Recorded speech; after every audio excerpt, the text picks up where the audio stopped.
நல்லா தான் போயிட்டு இருக்க, திடீர்னு ட்ரிப் ஆயிடும், சண்டை வந்துடும்.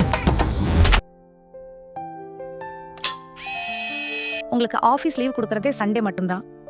அப்போ கூட குடும்பத்தோட டைம் ஸ்பெண்ட் பண்ணாம ஃபோன் பார்த்துக்கிட்டே இருந்தா எப்படி? எனக்கு இன்னைக்கு தான் ரிலாக்ஸ் பண்ண ஃப்ரீ டைம் கிடைக்குது. இன்னைக்கும் நோய் நோயின்னு நச்சு பண்ணிட்டே இருக்காத, தலைவலிக்குது. எப்போ பார்த்தாலும் என்னையே குறை சொல்றீங்க. போதும், சண்டை போடாத. நான் கொஞ்சம் தனிமையா ஃபீல் பண்றேன். நீங்க ரொம்ப பிஸியா இருக்கீங்க, வேலை நிறைய இருக்குன்னு தெரியும். ஆனா அதுல நாம இருவரும் சேர்ந்து சந்தோஷமா இருக்கிற நேரம் மிஸ் ஆகுற மாதிரி இருக்கு. ஓ அப்படியா? நீ அப்படி ஃபீல் பண்றேன்னு எனக்கு தெரியல. இனிமே நான் கொஞ்சம் மாத்திக்கிறேன். உன்னோட டைம் ஸ்பெண்ட் பண்ண ட்ரை பண்றேன்.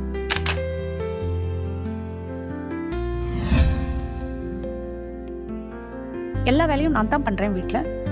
எப்பாவது எனக்கு ஹெல்ப் பண்ணலாம்ல? வீட்ல தானே இருக்கே, என்ன கஷ்டம் உனக்கு? கஷ்டம் இல்லையா? வீட்ல சமையல், பிளானிங், பசங்க பாத்துக்கிறது எல்லாமே நான் தான். இதெல்லாம் ஒரு நாள் நீங்க செஞ்சு பாருங்க, அப்பதான் புரியும்.